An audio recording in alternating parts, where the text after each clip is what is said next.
구두쇠 영감을 말 한마디로 올려버린 막내 며느리의 지혜. 마을 사람들 모두가 그를 독한 구두쇠라 손가락질했습니다. 그는 평생 단 한 톨의 쌀도 남에게 내어준 적이 없었죠. 사람들은 그가 곳간에 무엇을 숨겨두었는지, 왜 그토록 곳간 문을 걸어 잠갔는지 아무도 몰랐습니다. 하지만 그 낡은 열쇠가 며느리의 손으로 넘어가는 순간 모두가 알고 있던 모든 상식은 무너져 내리기 시작했습니다. 그곳엔 단순한 재물보다 더 무거운 수십 년간 숨겨온 비밀이 잠들어 있었으니까요. 도대체 왜 그는 평생을 비난받으며 그곳을 지켜야만 했을까요? 조선시대를 뒤흔든 가장 강렬한 반전. 그 진실이 드디어 밝혀집니다. 본격적인 이야기 시작하겠습니다. 은사야담을 찾아주셔서 감사합니다. 구독과 좋아요를 눌러주시면 더 정성스러운 이야기로 찾아뵙겠습니다. 충청도 어느 깊은 골, 만석군이라 불리면서도 정작 본인 배 채우는 것조차 아까워했던 최 영감의 이야기를 시작해 보겠습니다. 자, 이제 이 최 영감이 얼마나 지독한 인색쟁이였는지 그 속사정을 좀 더 들여다보겠습니다. 예부터 부자는 하늘이 낸다 하였으나 최 영감은 하늘이 내린 복을 제 손으로 꽉 움켜쥐고는 숨통까지 막아버릴 작정인 사람이었지요. 마을 사람들은 그가 길을 지나가면 어이구, 저기 걸어 다니는 노쇠 덩어리가 온다며 혀를 내둘렀답니다. 어느 장날이었습니다. 최 영감은 시장통을 어슬렁거리며 생선전 앞을 기웃거렸지요. 그렇다고 생선을 살 위는 절대 아니었습니다. 생선 장수가 어르신, 싱싱한 고등어 한 손 가져가시죠. 라고 묻자 최 영감은 대답 대신 코를 킁킁거리기 시작했습니다. 스파. 어허, 오늘 고등어는 기름기가 아주 잘 올랐구나. 최 영감은 생선 바구니 위에서 연신 코를 들이마시더니 갑자기 배를 두드리며 만족스러운 표정을 짓는 게 아니겠습니까? 그러고는 품 안에서 맹물만 담긴 주먹밥 하나를 꺼내 입에 넣고는 다시 생선 냄새를 한 번 크게 들이마셨습니다. 냄새가 짭조름하니 밥맛이 꿀맛이로구나. 장수야, 내 오늘 내 생선 냄새를 넉넉히 빌려 썼으니 덕분에 점심 한 끼 잘 해결했다. 생선 장수가 기가 차서 멍하니 서 있자 최 영감은 혹여나 내뱉은 숨에 생선 냄새가 섞여 나갈까봐 입을 꾹 다물고 집까지 뛰어갔답니다. 집에 돌아와서는 며느리들에게 오늘 내가 장터에서 최고급 생선 요리를 먹고 왔으니 저녁은 맹물에 밥이나 말아오너라며 호통을 쳤으니 그 집안 식구들 속이 오죽했겠습니까? 최 영감의 인색함은 먹는 것에만 그치지 않았습니다. 하루는 이웃 마을 잔치에 갈 일이 생겼지요. 공짜 밥을 먹으러 가는 길이라 기분이 좋았을 법도 한데 최 영감의 표정은 어두웠습니다. 바로 집신 때문이었죠. 이놈의 집신!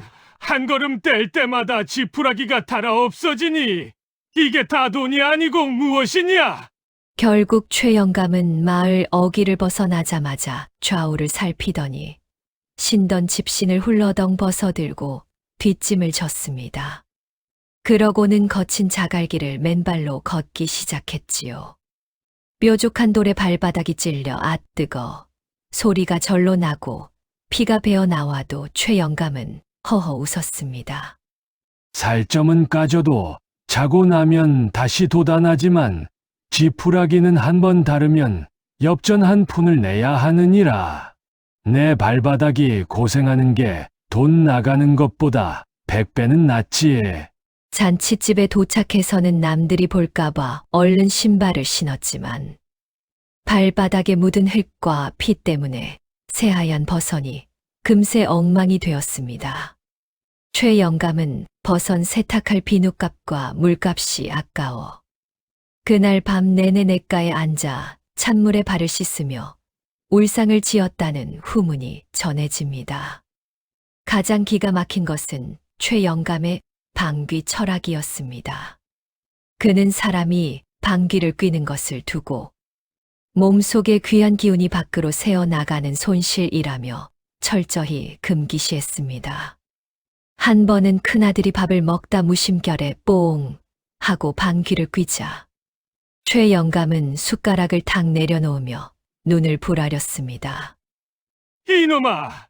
내가 방금 내뱉은 그 기운이 쌀 몇 톨의 힘인 줄 아느냐?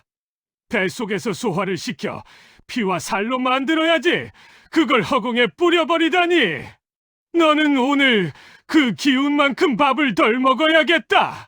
최 영감은 본인도 방귀가 나올라치면 엉덩이에 힘을 꽉 주고는 기운아, 다시 들어가라, 들어가서 내 살이 되어라며 주문을 외웠답니다. 심지어 크게 웃으면 입을 통해 복과 기운이 빠져나간다고 믿어 기쁜 일이 있어도 입을 가리고 히히하며 바람 빠지는 소리만 냈으니 그 모습이 마치 산속의 여우 같아 보였다고들 합니다. 자, 이제 이 집안의 운명을 바꿀 여인, 막내 며느리에 대해 깊이 들어가 보아야겠습니다. 세상 사람들은 겉모양만 보고 그녀를 가난한 집에서 팔려 오듯 시집온 가련한 신세라 여겼으나 실상 그녀는 흘 속에 묻힌 진주요, 겨울바람을 견디고 핀 매화 같은 여인이었습니다. 막내 며느리는 몰락한 선비 집안의 딸이었습니다. 비록 낀 일을 걱정할 만큼 가난했으나 그녀의 아버지는 어린 딸에게 그를 가르치며 늘 이렇게 말씀하셨지요. 얘야, 재물은 육신을 잠시 편안하게 하나 지혜는 영혼을 영원히 자유롭게 한단다. 사람은 곳간이 비어도 마음의 곳간만은 가득 채워야 하는 법이다. 이 가르침을 뼈에 새긴 며느리였기에 최 영감의 집안에 발을 들이는 순간 그녀는 직감했습니다. 이 집은 쌀은 넘쳐나나 사람의 온기는 하나도 없구나. 내가 이곳에 온 것은 단순히 시집살이를 하러 온 것이 아니라 이 얼어붙은 집안에 봄을 불러오기 위함이다. 최 영감은 막내 며느리를 볼 때마다 입술을 실룩거렸습니다. 저 목 없게 생긴 것이 우리 집 귀한 밥을 축내러 왔구나. 너는 오늘부터 숨도 반만 쉬어라. 내가 크게 숨을 들이켜면 집안의 복기가 다 내 콧구멍으로 들어갈 것 아니냐. 세상에 숨도 마음대로 쉬지 말라는 이런 기가 막힌 구박이 어디 있겠습니까? 큰 며느리와 둘째 며느리는 이 소리를 듣고 방 뒤에서 소매 깃을 적시며 울었지만 막내 며느리는 오히려 눈을 반짝이며 시아버지께 정중히 절을 올렸습니다. 아버님, 어쩜 그리 제 마음을 꿰뚫어 보십니까? 저도 사실 집안의 복이 나갈까 염려되어 오늘부터는 아주 조심조심 마치 나비가 꽃에 앉듯 숨을 쉬려 하였습니다. 아버님의 그 깊은 배려에 감복하였사옵니다. 최 영감은 며느리가 울며 불며 매달릴 줄 알았는데 오히려 자신의 억지를 배려라 지켜 세우니 할 말을 잃고 헛기침만 에헴 해댔습니다. 며느리는 그 헛기침 소리조차 아버님의 기운이 장수하실 기운이옵니다라며 능청스럽게 받아치니 최 영감으로서는 도무지 이길 방도가 없었지요. 최 영감은 곳간 열쇠를 절대 내주지 않았습니다. 하루는 식구들에게 쌀이 아까우니 오늘은 물만 마시고 견뎌라며 으름장을 놓았지요. 배가 등가죽에 붙은 식구들이 탄식할 때 막내 며느리는 조용히 바구니를 들고 뒷산으로 향했습니다. 그녀는 남들이 잡초라 여겨 거들떠보지도 않는 풀뿌리와 도토리, 그리고 냇가에 이끼 낀 돌틈에서 자란 나물들을 한가득 채취해 왔습니다.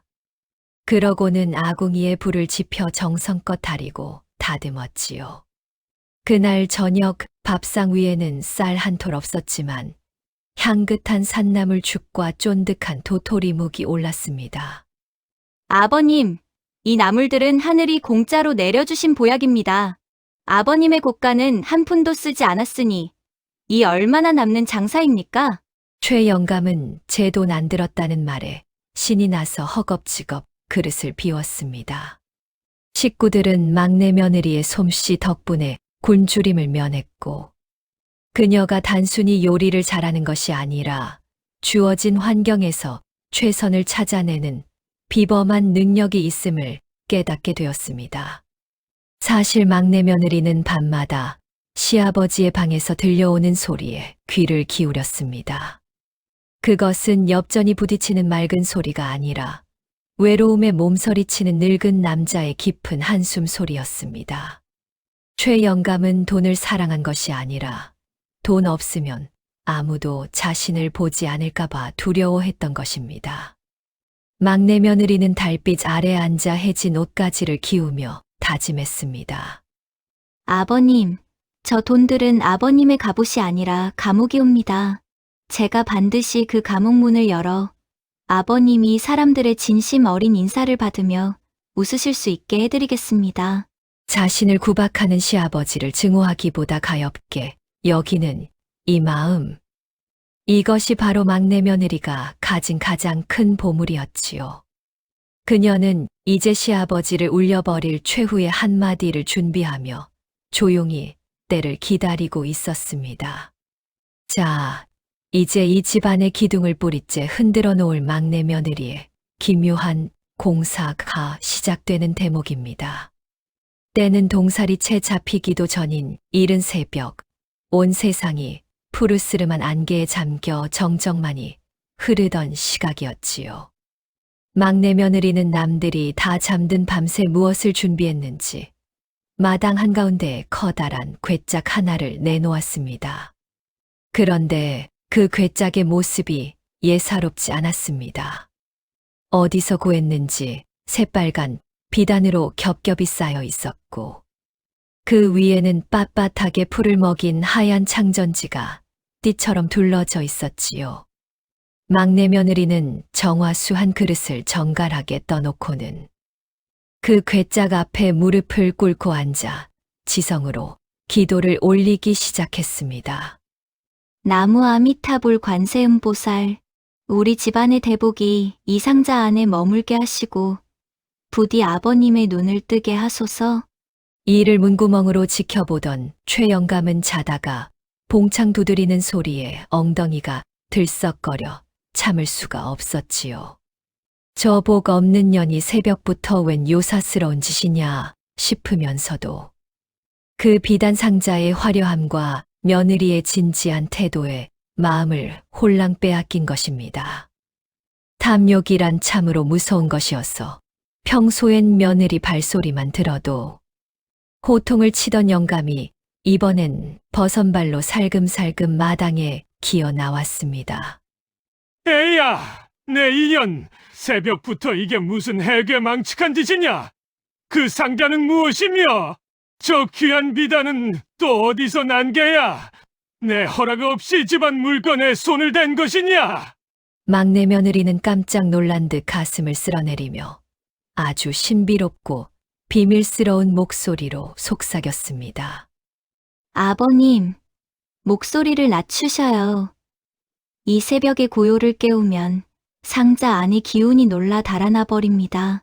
이것은 사실 저희 친정 대대로 내려오는 비기에 적힌 대로 제가 밤새 정성을 다해 불러 모은 천상의 금괴가 들어있는 괴짝이옵니다.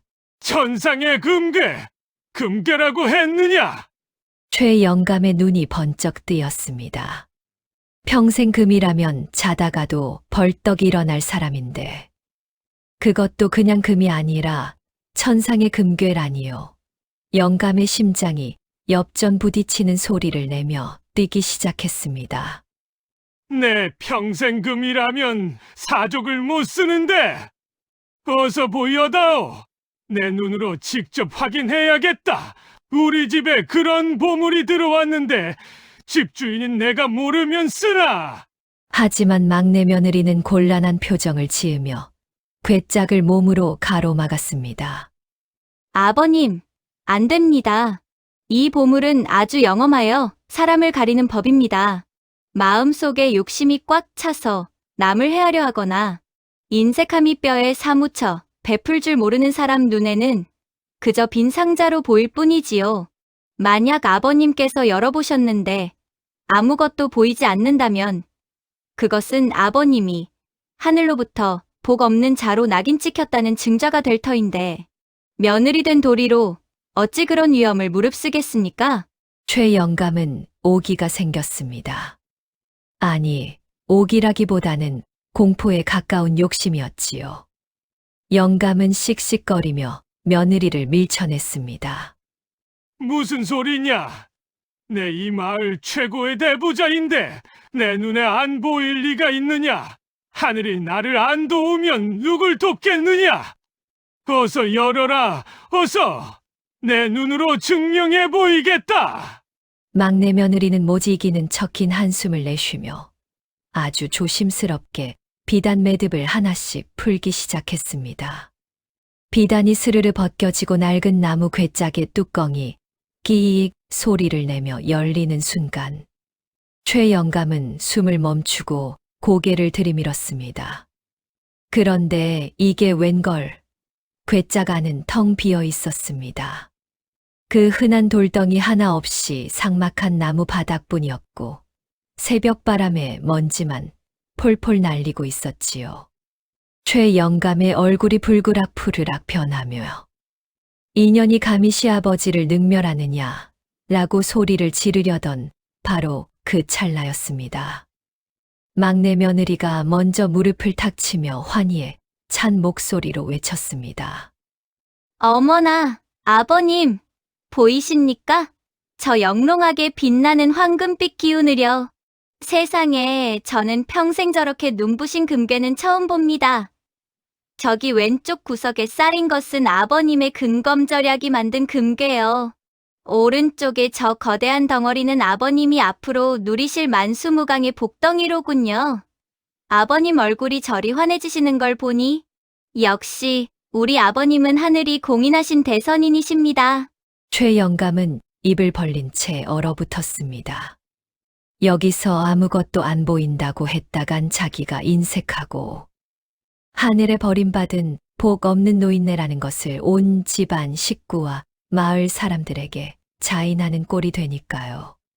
체면과 탐욕이 뒤섞인 영감의 머릿속이 빠르게 회전했습니다. 그는 마른 침을 꿀꺽 삼키더니 갑자기 눈을 가늘게 뜨고 허공을 가리키며 너스레를 떨기 시작했습니다. 그럼 보이고 말고 아주 눈이 부셔서 똑바로 쳐다보지를 못하겠구나. 어이쿠, 저기 저 금괴는 내 팔뚝보다도 굵구나. 허허허, 과연 내 며느리다. 이런 보물을 알아보고 모셔오다니. 영감은 빈 상자를 향해 손을 뻗어 있지도 않은 금괴를 쓰다듬는 신용까지 했습니다. 하지만 막내 며느리의 표정은 이내 어두워졌습니다. 그런데 아버님, 큰일입니다. 자세히 보니 금괴의 빛깔이 조금씩 흐려지고 있습니다. 아버님이 평소 이웃들에게 베풀지 않으시고 홀로만 이 보물을 즐기려 하시니 보물들이 나를 알아주는 진짜 주인을 찾아 떠나려나 봅니다. 보셔요. 저기 끝부분이 벌써 연기가 되어 사라지고 있지 않습니까? 최 영감은 가슴이 철렁 내려앉았습니다. 보이지도 않는 보물이 사라진다는 말에 평생 모아온 진짜 재산까지 다 날아갈 것 같은 공포가 엄습한 것이지요. 며느리는 이때를 놓치지 않고 영감의 귀에 대고 속삭였습니다. 아버님, 이 보물을 붙잡는 법은 딱 하나뿐입니다. 이 보물의 기운이 다 날아가기 전에 아버님의 실제 곳간을 열어 사람들에게 베푸셔야 합니다. 그래야 그 고마움의 기운이 방패가 되어 저 천상의 금괴들을 우리 집안에 꽉 묶어둘 수 있사옵니다. 어서 서두르셔야 합니다. 벌써 절반이 연기가 되었습니다. 최 영감은 이제 텅 빈 상자가 아니라 자신의 곳간이 비어가는 환상에 빠져 비틀거리기 시작했습니다. 지독한 구두쇠의 가장 약한 고리인 손해보기 싫은 마음을 막내 며느리가 정확히 꿰뚫고 흔들어버린 것이지요. 영감의 눈에는 이제 공포의 그림자가 짙게 드리워졌습니다. 과연 최 영감은 이 위기를 어떻게 넘길까요? 자, 이제 이 이야기의 가장 짜릿하고도 눈물겨운 대목으로 넘어가 보겠습니다. 빈 상자를 보며 있지도 않은 금괴를 보인다고 거짓말하던 최 영감. 하지만 막내 며느리의 보물이 연기가 되어 사라지고 있다는 청천벽력 같은 말에 영감의 정신은 그야말로 저 세상으로 날아가 버렸습니다. 최 영감의 눈에는 이제 텅 빈 상자가 그냥 상자가 아니었습니다. 그 안에서 모락모락 피어오르는 안개가 마치 자신의 목숨보다 귀한 전 재산이 빠져나가는 구멍처럼 보였던 것이지요. 에야, 막내야. 저기 봐라. 금괴 귀퉁이가 흐릿해지더니 진짜로 사라지고 있구나. 아이고, 저게 다 얼마짜린데? 안 된다. 이놈들아, 어디를 가느냐? 최 영감은 허공을 향해 손을 휘저으며 절규했습니다. 옆에서 지켜보던 큰 며느리와 둘째 며느리는 시아버지가 드디어 노망이 난 줄 알고 입을 벌린 채 얼어붙었지만 막내 며느리는 아주 차분하고도 엄숙한 표정으로 시아버지의 손을 꼭 잡았습니다. 아버님, 정신 차리셔요. 지금 저 천상의 보물들이 화가 난 것은 아버님이 재물을 가두어 두기만 했기 때문입니다. 재물은 사람의 온기를 먹고 자라는 생물과 같은 것인데 아버님이 차가운 곳간에 가두어 두고 숨통을 조이니 저들이 견디다 못해 하늘로 돌아가려는 것이옵니다. 최 영감은 이제 거의 울상이 되어 며느리에게 매달렸습니다. 그럼 어떡하느냐? 내가 어찌해야 저 금괴들이 우리 집에 붙어 있겠느냐? 내 시키는 대로 다 하마. 제발 방법 좀 일러다오.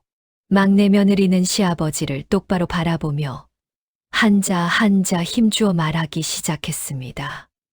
아버님, 아버님께서 평생 모으신 저 쌀가마니와 금괴들, 그것이 아버님의 것인 줄 아십니까? 아닙니다. 그것은 아버님이 잠시 맡아두신 짐일 뿐입니다. 아버님이 돌아가시는 날, 저 보물들이 아버님의 상여를 따라가겠습니까? 아니면 저승길 노잣돈이 되어주겠습니까? 최 영감은 멍하니 며느리의 말을 들었습니다. 며느리의 목소리는 낮았지만 마당 전체를 울리는 울림이 있었지요. 아버님이 베풀지 않고 돌아가시면 저 재물들은 아버님을 원망하는 사람들의 손에 찢겨나갈 것이요. 아버님은 저승에서 인색한 귀신이라 손가락질 받으며 추위와 배고픔에 떠실 것입니다. 하지만 지금 당장 저 보물들을 사람들의 뱃속으로 보내주시면 그것은 사라지는 것이 아니라 아버님의 성함 뒤에 붙는 덕망이라는 이름으로 영원히 아버님을 지켜줄 것입니다. 이 말이 최 영감의 가슴속 깊은 곳을 정으로 내리친 듯 했습니다. 평생 돈만 알았지 한 번도 죽음 이후나 사람의 진심에 대해 생각해 본 적 없던 영감이었습니다. 갑자기 최 영감의 어깨가 들썩이기 시작하더니 이내 꺼이꺼이 하며 통곡 소리가 터져 나왔습니다. 아이고, 내가 평생 헛살았구나. 내 이놈의 돈 귀신에 홀려 내 자식들도 원수로 보고 며느리들도 종처럼 부렸구나. 내가 죽으면 누가 내 무덤에 술 한 잔 따라줄까 싶어 밤잠을 설쳤는데 다 내가 자초한 일이었어. 최 영감은 마당 바닥을 치며 울었습니다. 얼마나 서럽게 울었는지 지나가던 개도 멈춰서서 구경할 정도였지요. 평소 소금 하나를 아까워하던 영감이 눈물을 강물처럼 쏟아내니 온 집안 식구들이 당황하면서도 묘한 카타르시스를 느꼈습니다. 막내야, 내가 잘못했다. 내 이 눈먼 돈들에 치여 내 영혼이 썩어가는 줄도 몰랐어. 어서 열쇠를 가져오너라. 최 영감은 품 안 깊숙이 무명천으로 겹겹이 싸서 갈비뼈처럼 움켜쥐고 있던 곳간 열쇠를 떨리는 손으로 꺼냈습니다. 그리고는 그것을 막내 며느리의 손에 쥐어주었지요. 이 열쇠, 이제 내가 가져라. 내가 우리 집의 진짜 주인이다. 당장 곳간을 열어라. 쥐가 먹고 썩기 전에 마을 사람들 배 속에 내 황금을 다 채워 넣어라. 그래야 내가 오늘 밤 두 다리 뻗고 잠을 잘 것 같구나. 자, 여러분. 드디어 그 역사적인 순간이 다가왔습니다. 수십 년간 최 영감의 지독한 탐욕 아래 칭칭 감겨있던 저 육중한 쇠사슬이 풀리는 날 말입니다. 철커덕, 끼익. 먼지가 뽀얗게 쌓인 곳간 문이 비명을 지르며 열렸습니다. 그 안에는 최 영감이 평생을 피눈물 흘리며 모아온 쌀가마니들이 산더미처럼 쌓여 있었지요. 막내 며느리의 손짓 한 번에 머슴들이 달려들어 쌀가마를 마당으로 나르기 시작합니다. 영차, 어기어차. 묵직한 쌀가마니가 마당에 툭툭 떨어질 때마다 쿵쿵 하고 기분 좋은 진동이 온 집안에 울려 퍼졌습니다. 막내 며느리는 마을어귀에 커다란 방을 붙였지요. 오늘 최 진사댁에서 굶주린 자들을 위해 곳간을 연히 바구니든 자루든 가져와서 마음껏 채워가라. 이 소문은 삽시간에 온 마을로 퍼져나갔습니다. 에구머니나 이게 참말이냐? 그 자린 고비 영감이 해가 서쪽에서 떴나? 하며 반신반의하던 사람들이 하나둘 모여들기 시작했습니다. 장터 입구부터 최 영감네 집 앞까지 줄이 끝도 없이 이어졌습니다. 아이고, 어르신. 이게 웬일이십니까? 남루한 옷을 입은 할머니 한 분이 쌀 한 마를 자루에 담으며 최 영감의 손을 덥석 잡았습니다. 평소라면 이 더러운 손 치우지 못해 라며 호통을 쳤을 최 영감이었지만 오늘은 어색한 듯 허허 웃으며 가만히 손을 맡겼지요. 할멈, 그동안 내가 너무 박했지. 어서 가져가서 손주들 흰쌀밥이나 해 먹이오. 모자라면 내일 또 오고. 쌀을 받아든 사람들의 얼굴엔 꽃이 피었습니다. 바스락 쌀 씻는 소리가 온 마을 골목마다 울려 퍼지고 보글보글 밥 짓는 구수한 냄새가 담장을 넘었습니다. 굶주림에 지쳐 울던 아이들은 쌀밥 한 그릇에 얌얌 쩝쩝 복스럽게 배를 채우고는 마당으로 뛰어나와 까르르 웃음을 터뜨렸지요. 그 웃음소리가 최 영감의 귓가에 황금 엽전 부딪히는 소리보다 훨씬 더 맑게 들려왔습니다. 한편 평생 시아버지 눈치만 보며 숨죽여 살던 큰며느리와 둘째 며느리는 이 광경을 보고 입을 다물지 못했습니다. 두 사람은 부엌 한 구석에서 소곤소곤 대화를 나눕니다. 형님, 저분이 정말 우리가 알던 아버님이 맞으실까요? 세상에 쌀을 저렇게 퍼주시다니 꿈을 꾸는 것만 같아요. 둘째 며느리가 볼을 꼬집으며 묻자 큰 며느리가 눈시울을 붉히며 대답했습니다. 그러게나 말이다. 맨날 쌀 한 톨 줄 때에도 손을 부들부들 떠시던 분이 저렇게 얼굴이 밝아지신 건 처음 봐. 이게 다 우리 막내가 지혜를 쓴 덕분 아니겠니? 막내가 아니었으면 우린 평생 저 신밥만 먹고 살았을 게다. 맞아요, 형님. 아까 아버님이 제게 그동안 고생 많았다며 머리칼을 한번 쓸어주시는데 가슴이 뭉클해서 눈물이 왈칵 쏟아질 뻔했어요. 아버님도 참 저렇게 웃으시니 인상이 이리 좋으신 것을요. 두 며느리는 이제야 비로소 가슴을 짓누르던 바위덩어리가 내려간 듯 서로의 손을 꼭 잡고 밝게 미소 지었습니다. 드디어 집안 마당에 커다란 멍석이 깔리고 가마솥에서는 고기 국물이 보글보글 끓어올랐습니다. 마을의 악사들이 찾아와 피리를 불고 북을 치기 시작하자 가만히 앉아있던 최 영감의 엉덩이가 들썩거리기 시작했습니다. 얼씨우, 좋다. 절씨우. 최 영감이 갑자기 자리에서 일어나 팔을 휘저으며 춤을 추기 시작했습니다. 평소 집신 닳는 게 아까워 맨발로 걷던 영감이 이제는 집신이 닳든 말든 쿵쾅쿵쾅 마당을 밟으며 신명나게 춤을 춥니다. 얼쑤, 돈이 다 무엇이냐? 사람이 최고지. 하하. 영감의 하얀 도포 자락이 휘익 휘익 바람을 가르며 춤을 추고 주름진 얼굴에는 평생 본 적 없던 환한 웃음이 가득했습니다. 마을 청년들이 달려와 영감을 번쩍 들어 목마를 태우고 마당을 돕니다. 최진사님 만세, 우리 마을의 대보살님 만세. 사람들의 환호성에 최영감은 아이처럼 좋아하며 가지고 있던 엽전 주머니를 아예 통째로 풀어 던졌습니다. 자, 받아라. 이건 술값이다. 오늘 밤새도록 마시고 놀아보자구나. 이 모든 난리법석을 대청마루 끝에서 지켜보던 막내 며느리가 조용히 미소 짓습니다. 그녀의 손에는 아침에 시아버지가 건네준 그 무거운 곳간 열쇠가 들려 있었지요.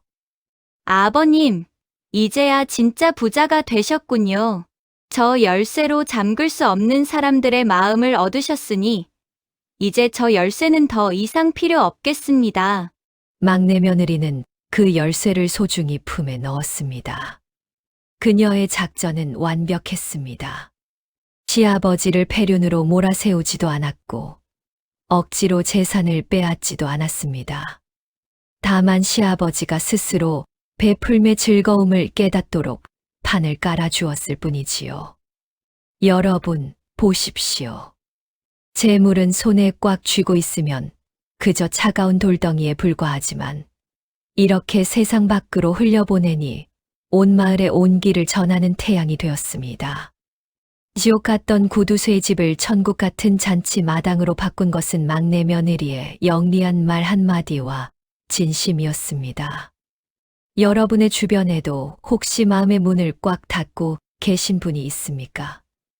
그렇다면 오늘 우리 막내 며느리처럼 따뜻하고 지혜로운 말 한마디 건네보시는 건 어떨까요? 오늘의 야담 여기서 막을 내립니다. 이야기가 마음에 드셨다면 최영감의 춤사위처럼 신나게 구독과 좋아요 버튼을 꾹 눌러주세요. 여러분의 가정에도 최영감 댁에 찾아온 것 같은 큰 복이 가득하시길 진심으로 기원합니다. 긴 영상 시청해 주셔서 감사합니다.